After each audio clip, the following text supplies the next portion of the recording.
कि असा मैलती शहर दे वासी, साड़ी धरती प्यार दी प्यासी। असा मैलती शहर दे वासी, साड़ी धरती प्यार दी प्यासी।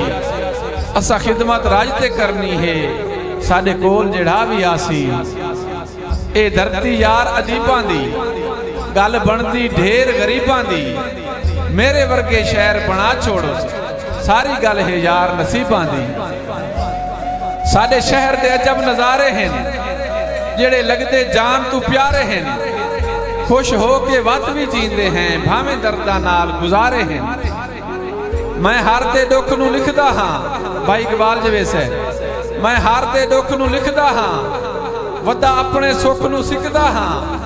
मैं वंज के मैलती शहर दे विच नित फोटो अपने छिकदा हां, ते दस हर नूं सीधा राह बाना, खुद कहंदे राह ते जा बाना।